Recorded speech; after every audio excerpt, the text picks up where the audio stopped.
Hello everyone, আশা করি সবাই ভালো আছেন। তো আজকে আমরা যাব হচ্ছে একটু ট্রাই পয়েন্টের উদ্দেশ্যে, যেখানে বেলজিয়াম, জার্মানি আর নেদারল্যান্ডের সীমানা একসঙ্গে যোগ হয়েছে। আপনারা হয়তো অনেকেই জানেন, ইউরোপীয় ইউনিয়নের অন্তর্গত দেশগুলিতে যেতে গেলে আলাদা করে কোনো ভিসা লাগে না, খুব সহজে এক দেশ থেকে অন্য দেশে যাওয়া যায়। তাই বর্ডারগুলিতে কোনো পুলিশি পাহারা নেই, তবে কোনো কোনো সময় বৈধ কাগজপত্র আছে কিনা তা দেখতে চাওয়া হয় এইমাত্র। এটি হলো ট্রাই পয়েন্ট, অর্থাৎ বেলজিয়াম, জার্মানি আর নেদারল্যান্ডের সীমানার সংযোগস্থল।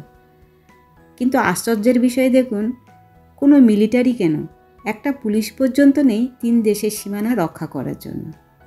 এটা হচ্ছে জার্মানি, আর এই সাইডটা হচ্ছে বেলজিয়াম, আর এই সাইডটা হচ্ছে নেদারল্যান্ড। এখন আমি 3 দেশের সীমানা দাঁড়িয়ে রয়েছি। এই হচ্ছে সেই সীমানা। এইখানে আইনের বেড়াজাল যেহেতু নেই, তাই কেউ চাইলে এক দেশে রান্না করে অন্য দেশে গিয়ে খেতে পারে, আবার চাইলে খেয়ে দিয়ে অন্য দেশে গিয়ে আবার ঘুমোতেও পারে।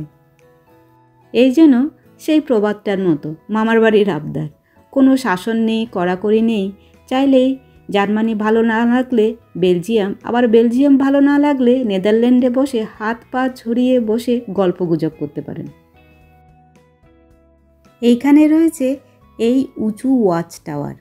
এখানে 5 ইউরো খরচ করলেই লিফটে চড়ে 3 দেশের প্রাকৃতিক সৌন্দর্য দর্শন করে নেওয়া যায়। এদিকে আমার আবার ইদানিং দেখি বেশি উঁচুতে উঠে নিচের দিকে তাকালে মাথা কেমন করে, তাই আমি উঠিনি।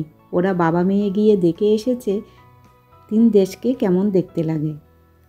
আর ওয়াচ টাওয়ার থেকে তোলা ভিডিওর এই দৃশ্য একটাই কথা মনে করায়, সীমানা বা দেওয়াল তো মানুষের সৃষ্ট, প্রকৃতির নয়। বলে না দিলে বোঝার উপায় নেই কোনটা কোন দেশের দৃশ্য।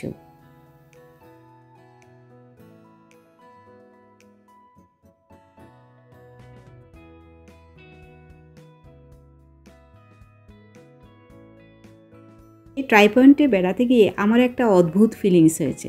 আশেপাশে দেখছি প্রচুর ইন্ডিয়ান, চারপাশে সবাই হিন্দিতে কথা বলছিল। দেখে বোঝার উপায় নেই ইন্ডিয়াতে আছি নাকি নেদারল্যান্ডে আছি।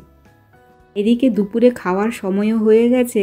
ভালস থেকে ভালসেরবার্গ আমরা তো হেঁটেই এসেছি এইখানে, তাই প্রচণ্ড খিদে পেয়েছিল। তাই ট্রাই পয়েন্ট দেখে আমরা জার্মানিতে গিয়ে ভাবলাম যে কোথায় বসে আমরা একটু খাওয়া দাওয়া করতে পারি। অবশেষে জার্মানিতে বসেই এগ চিকেন চাউমিন খেয়ে সেরে নিলাম আমাদের দুপুরের লাঞ্চ। এখানে অবশ্য খাওয়া দাওয়ার প্রচুর অপশান ছিল, কিন্তু আমার না আবার এদেশে এসে এখানকার খাবার একদম ভালো লাগে না।